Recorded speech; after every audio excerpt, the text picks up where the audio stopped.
രാവിലെ തന്നെ നമ്മുടെ ഐനൂസ് കുളിച്ച് റെഡി ആയിട്ട് നഴ്സറി പോകാൻ വേണ്ടിയിട്ട് വണ്ടിൻ്റെ മേളിൽ കയറിയിട്ടുണ്ടായിരുന്നു കേട്ടോ.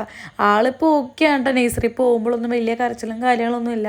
ചില നേരത്ത് ഭയങ്കര കരച്ചിലായിരിക്കും കേട്ടോ. ചില നേരത്ത് നഴ്സറി പോകണമെന്ന് പറഞ്ഞിട്ടായിരിക്കും കരച്ചിൽ. ഇന്ന് വലിയ കുഴപ്പമുണ്ടായിരുന്നില്ല കേട്ടോ. അങ്ങനെ ഞാനത് അവളെ നഴ്സറിക്ക് ഉണ്ടാക്കിയിട്ട് തിരിച്ച് വന്നിട്ട് വീട്ടിൽ കുറച്ച് നേരം കിടന്ന് ഉറങ്ങിയിട്ടുണ്ടായിരുന്നു കേട്ടോ. കുറച്ചല്ല, കുറേ നേരം കിടന്ന് ഉറങ്ങിയിട്ടുണ്ടായിരുന്നു. എനിക്കാണെങ്കിൽ പിരിച്ചായിട്ട് നല്ല വയറുവേദന ഉണ്ടായിരുന്നു കേട്ടോ.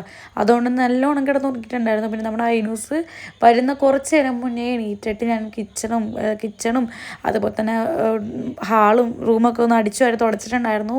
പിന്നെ എനിക്ക് വീണ്ടും നല്ല വയറുവേദന വന്നിട്ടുണ്ടായിരുന്നു. അവൾ വന്ന ഉടനെ തന്നെ ഞാൻ കുളിപ്പിച്ചിട്ടുണ്ടായിരുന്നു. പിന്നെ കുറച്ച് നേരം ഞാൻ അവിടെ പോയി ഇരുന്ന് ചായയൊക്കെ കുടിച്ച് റെസ്റ്റ് എടുത്തതിന് ശേഷം കേട്ടോ കറി വെക്കാൻ വേണ്ടി പോകുന്നത്. ഇന്നലെ വാങ്ങിച്ചിട്ട് വന്ന മീനാണ് കേട്ടോ.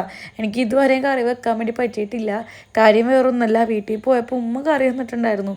അങ്ങനെ രാത്രിത്തേക്ക് അഡ്ജസ്റ്റ് ചെയ്തിട്ടുണ്ടായിരുന്നു, ഉച്ചക്കത്തേക്ക് അഡ്ജസ്റ്റ് ചെയ്തിട്ടുണ്ടായിരുന്നു. ഇനിയിപ്പോൾ രാത്രിത്തേക്ക്, അതായത് ഇന്ന് രാത്രിത്തേക്ക് എന്തായാലും കറി വേണം. അപ്പോൾ അത് വേണ്ടിയിട്ട് ഉണ്ടാക്കാൻ വേണ്ടി പോവുകയാണ് കേട്ടോ. മീൻ വാങ്ങിച്ചിട്ട് മീൻ അവിടെ കിടപ്പായി എന്ന് വേണമെങ്കിൽ പറയാം കേട്ടോ. ഫ്രിഡ്ജിലായിരുന്നു മീൻ.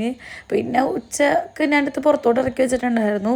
പിന്നെ അതൊന്ന് തണുപ്പൊക്കെ വിട്ട് കഴിഞ്ഞപ്പോഴത്തേക്കും ഞാൻ നമ്മുടെ മീൻ കറി വെക്കാൻ വേണ്ടി പോവുകയാണ് കേട്ടോ. നല്ലോണം മീൻ മുട്ട ഉണ്ട് കേട്ടോ ഇപ്പോൾ ചാള വാങ്ങിക്കുമ്പോൾ.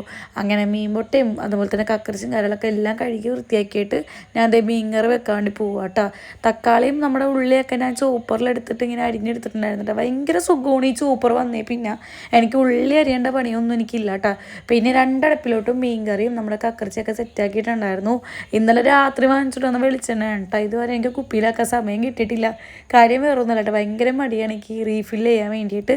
പിന്നെ നമ്മുടെ കക്കറിച്ചി ഇവിടെ റെഡി ആയിട്ടുണ്ടായിരുന്നു, മീൻ കറി റെഡി ആയിട്ടുണ്ടായിരുന്നു. പിന്നെ തലേ ദിവസത്തെ ചോറ് കുറച്ചിരിപ്പുണ്ടായിരുന്നേ. പിന്നെ അത് വേഗം ആവിയിട്ടെടുക്കാമെന്ന് വിചാരിച്ചിട്ട് ഫ്രിഡ്ജിൽ നിന്ന് എടുത്തിട്ട് നേരെ ആവിയിട്ടാണ്ട് വെച്ചിട്ടുണ്ടായിരുന്നു കേട്ടോ. അപ്പോഴത്തേക്ക് എൻ്റെ കുളിയും കാര്യങ്ങളൊക്കെ കഴിഞ്ഞ് വന്നിട്ടുണ്ടായിരുന്നു. നേരെ കുളിച്ച് നമ്മുടെ ചന്ദനത്തിരിയൊക്കെ കത്തിച്ച് നമ്മൾ വീട്ടിന് നല്ലൊരു സുഗന്ധം കൊടുക്കുകയാണ് കേട്ടോ. നമ്മുടെ സന്ധ്യ ആയിട്ടുണ്ടായിരുന്നു. പിന്നെ വേഗം തന്നെ കുറച്ച് തുണികളൊക്കെ തിരുമ്പിയിട്ടുണ്ടായിരുന്നു.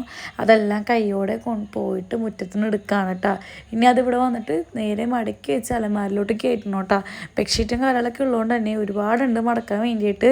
ഞാനിന്ന് ഇത്ര വയ്യെങ്കിലും കുളിക്കും കേട്ടോ. അങ്ങനെ ഞാനിതാ അലക്കിയതൊക്കെ മടക്കാൻ വേണ്ടിയിട്ട് നേരെ ബെഡിൽ കൊണ്ടുവന്നിട്ടിട്ടുണ്ട്. അതെല്ലാം എടുത്ത് മടക്കി കയറ്റിട്ട്. അപ്പോൾ അത്ര ഉള്ളൂ. കുഞ്ഞു വീഡിയോ ഇഷ്ടപ്പെട്ട ലൈക്ക് ചെയ്യുക, സബ്സ്ക്രൈബ് ചെയ്തിട്ടുണ്ട്. ബൈ.